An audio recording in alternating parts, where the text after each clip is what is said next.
মাগুরায় যৌন নির্যাতনের শিকার ৮ বছর বয়সী শিশুটির জীবন সংকটাপন্ন। বুধবার চিকিৎসাধীন অবস্থায় ৪ বার কার্ডিয়াক অ্যারেস্ট হয়েছে। পাশাপাশি অন্যান্য শারীরিক জটিলতাও রয়েছে। বাংলাদেশ সেনাবাহিনী এক ফেসবুক পোস্টে এই তথ্য জানিয়েছে। শিশুটির সুস্থতার জন্য সেনাবাহিনী দেশবাসীর কাছে দোয়া চেয়েছে। সেনাবাহিনী জানিয়েছে, ঢাকায় সম্মিলিত সামরিক হাসপাতালের শিশু বিভাগের শিশু রোগের চিকিৎসা সংক্রান্ত নিবিড় পরিচর্যা কেন্দ্রে শিশুটির চিকিৎসা চলছে। প্রতিদিন স্ট্যান্ডার্ড আইসিইউ প্রোটোকল অনুযায়ী প্রয়োজনীয় পরীক্ষা নিরীক্ষা করা এবং সে অনুযায়ী তাকে সর্বোচ্চ চিকিৎসা সেবা দেওয়া হচ্ছে। সেনাবাহিনীর ফেসবুক পোস্টে বলা হয়েছে, শিশুটি বুধবার ৪ বার কার্ডিয়াক অ্যারেস্টের শিকার হয়েছে।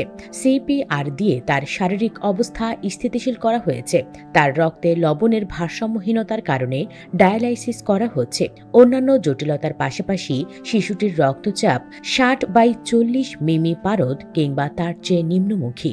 সিএমএইচ এর বিশেষজ্ঞ চিকিৎসকদের সমন্বয়ে গঠিত উচ্চ পর্যায়ের চিকিৎসা পর্ষদ সর্বাধুনিক চিকিৎসা পদ্ধতির মাধ্যমে শিশুটির জীবন রক্ষার জন্য সর্বাত্মক প্রচেষ্টা চালিয়ে যাচ্ছেন বলে জানিয়েছে সেনাবাহিনী। বোনের বাড়িতে বেড়াতে যাওয়া ৮ বছরের এই শিশুকে ধর্ষণের অভিযোগে মামলা করেছেন শিশুটির মা। শিশুটির ভগ্নিপতি, বোনের শ্বশুর, শাশুড়ি ও দেবরকে গ্রেপ্তারের পর রিমান্ডে নেওয়া হয়েছে।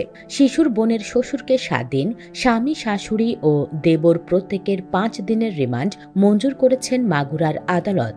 গত বৃহস্পতিবার বেলা 11:30টার দিকে অচেতন অবস্থায় শিশুটিকে মাগুরা ২৫০ শয্যা বিশিষ্ট হাসপাতালে নিয়ে আসেন তার বোনের শাশুড়ি। পরে শিশুটির মা হাসপাতালে যান।